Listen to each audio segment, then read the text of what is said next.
ஐயா கமலஹாசன் அவர்கள் நம் கண்முன்னே இருக்கிறார்கள். 2021 டார்ச் லைட்டை தூக்கிட்டு டிவியை உடைக்கிற, கலைஞர் தொலைக்காட்சியை உடைக்கிறதுன்னு சொல்லிட்டு வீர ஆவேசமா அரசியலுக்கு வந்தாங்க. மறுபடியும் பாத்தீங்க அப்படின்னா திராவிடத்தோடு சமரசம் செய்து கொண்டார்கள். இன்று டார்ச் லைட்டோட ஒளி சூரியனில் ஐக்கியமாகி இருக்கிறது.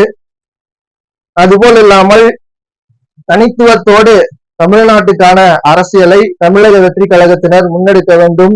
ஆரியத்தோடும் திராவிடத்தோடும் எப்பொழுதும் சமரசம் செய்யாத ஒரு அரசியலை முன்னெடுக்க வேண்டும்.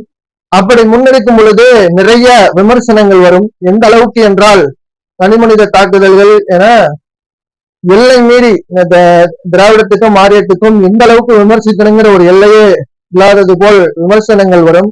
அவை அனைத்தையும் தகர்த்து வெற்றி வாகை சூடுவதற்கு தமிழக வெற்றி கழகத்திற்கு தன்மான தமிழன் வலையொலி சார்பாக வாழ்த்துக்களை தெரிவித்துக் கொள்கிறேன்.